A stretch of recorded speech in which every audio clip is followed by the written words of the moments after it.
शैतानिर्रजीम बिस्मिल्लाहिर्रहमानिर्रहीम। बहुत सी ख़वातीन इस परेशानी के आलम में मुब्तला होती हैं कि उनके बाल घने नहीं हो रहे, लंबे नहीं हो रहे या गिर रहे हैं। वो इसी परेशानी में रहती हैं और क्योंकि बाल जो हैं वो औरतों की जीनत बनाया अल्लाह ताला ने, तो कई औरतें ऐसी हैं कि वो बाल कटवाती हैं। बाल कटवाना जायज़ नहीं है, क्योंकि हुज़ूर सल्लल्लाहु अलैहि वसल्लम ने हदीस सही में है कि जो औरतें मर्दों की शबात अख्तियार करें या जो मर्द औरतों की शबात अख्तियार करें उन पर लानत फरमाई है। वो दिन रात उस लानत में मुब्तला रहते हैं, हुज़ूर सल्लल्लाहु अलैहि वसल्लम की बदुआ में शामिल रहते हैं, फिर इसीलिए उनकी ज़िंदगी में बरकत नहीं आती। तो इसलिए औरतों का मर्दों की मुशाबत अख्तियार करना, मर्दों के औरतों की मुशाबत अख्तियार करना जो है ये जायज़ नहीं। इस पे हुज़ूर सल्लल्लाहु अलैहि वसल्लम ने लानत फरमाई है। बाज़ औरतें बाल कटवा के छोटे कर लेती हैं और बाज़ मर्द जो है वो बाल औरतों की तरह लंबे रखना शुरू कर देते हैं, तो ये सही नहीं है।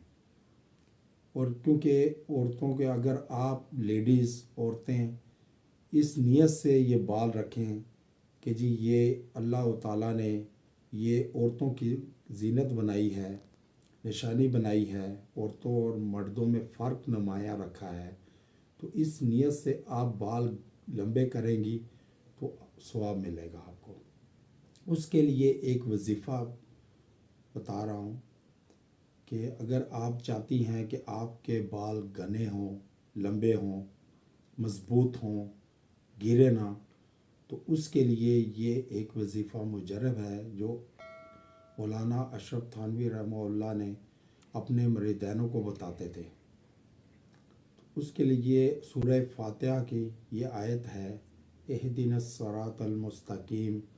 ये आप तेल पे दम करें या जो भी चीज़ आप लगाती हैं बालों पे, उस पे दम करें 33 बार, रोज़ दम करें 33 बार उस ऑयल पे, या कोई भी चीज़ लगा रही हैं, कंघे पे कंघा कर रही हैं तो कंघा करेंगे, इंशाअल्लाह बाल मज़बूत होंगे। जो ऑयल आप दम करेंगे जिस ऑयल पे, वो ऑयल आप सर पे लगाएंगी तो इंशाअल्लाह जड़ें भी मज़बूत होंगी और बाल गिरना भी बंद होंगे, बाल घने और लंबे और मज़बूत होंगे। और ये 21 दिन करें इंशाअल्लाह ताला। 21 दिन में ही आपके बाल गिरना भी ख़त्म हो जाएंगे, बाल बढ़ना शुरू हो जाएंगे और लंबे घने होंगे इंशाअल्लाह।